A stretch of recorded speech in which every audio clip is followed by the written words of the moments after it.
Hey, what's up guys? I just did this video showing this lighter here, and I figured I would go ahead and do a video again on how to refill it. I just did fill it a little bit, but I'm going to actually remove the fluid and go through the process of filling it again. Just kind of like a revisiting how to fill a butane lighter, just in case you missed my earlier video on it. But what's cool about this is because I have the lighter apart, you have a clear fuel tank, so you'll be able to actually see it and see what I'm doing here. So anyway, first thing I have to do, which you'll never have to do, is get the fluid out of here so it's empty so I can show you how to fill it. Basically, when you push down on that valve on the bottom, okay, it will open the valve up, and if you obviously don't have fuel connected to it, it'll just leak out. Alright, it's all compressed, so basically, when you're looking at your lighter here, on the bottom, that little hole, that's where you refill it. And all I'm going to do is push the valve down, which will release the fluid. Okay, just a little at a time. I don't want to get my hand very cold here because the fluid, that compressed fluid there is very cold. Like I said, this is something you'll never have to do. You don't want to drain your lighters. Unless maybe, I don't know, maybe you collect them and you're young and maybe your parents don't like you having a lighter, they don't trust you or something. Whatever the reason, here's one way you can convince them of collecting lighters. Just remove the fuel from them and they're harmless. They won't light. But anyway, there you go. So you can see we have three chambers here in the fuel tank, and you can see it's completely empty. There's no more fuel left. The lighter will not function. Okay, it'll just spark. So now I want to show you how to refill your butane lighters. Okay, very simple. You're going to need a lighter, and of course you're going to need your butane fluid.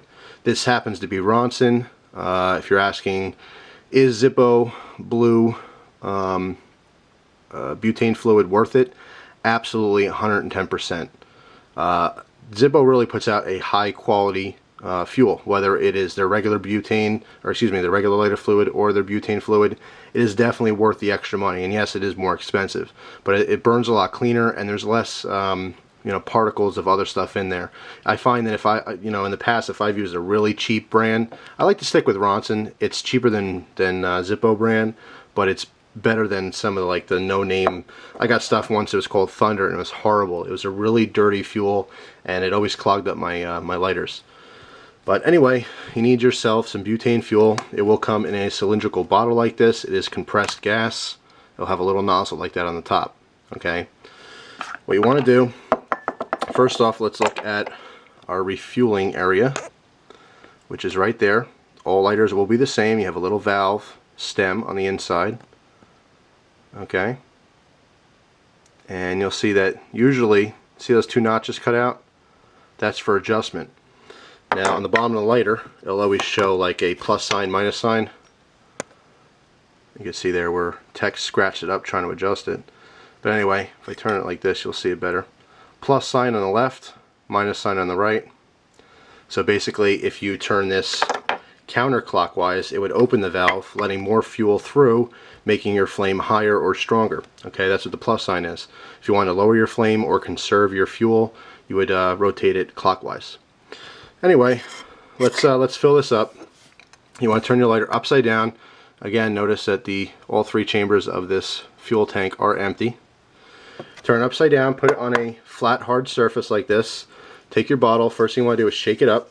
Shake it up really good. You should probably do this with the cap on. Make sure you don't accidentally hit that nozzle on something. Be careful. Don't do this real close to your face.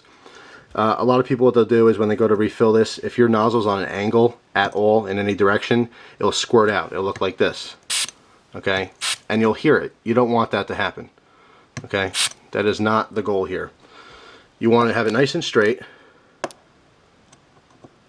Okay, make sure you line it up. Before you put any pressure down, make sure it's actually in there, because if you put it next to it and you think it's in there and you go to push down, that's what's going to happen. It's going to go tss, and spray all over the place and probably up in your face. So line it up, make sure it's nice and straight, push down all the way very fast. We're done. It's that simple. You can see with the air bubbles in there, our tank is about 90% filled. You can see the chamber on the left here is completely filled. This one on the right is almost completely filled, and there's some space in the middle. As I turn these, or turn the lighter, you can see it. Let's fill it up just a little bit more here so it's completely filled.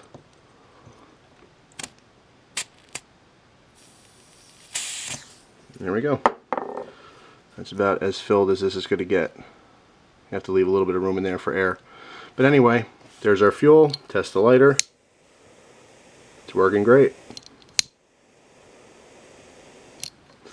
So that is how you fill a butane lighter. Hey, what's up guys? Just a quick little update here on the lighter. I was fiddling with it a little bit more, and I got that flame to get a little bit stronger, a little bit higher. And if you actually cant it to the side here, you'll be able to get that secondary flame to work. You just got to give it enough flame there. So normally it should work in any position here, but it doesn't. But if you cant it to the side and let go, there you go, there's your soft flame. So quick little update on the lighter. It is back to normal.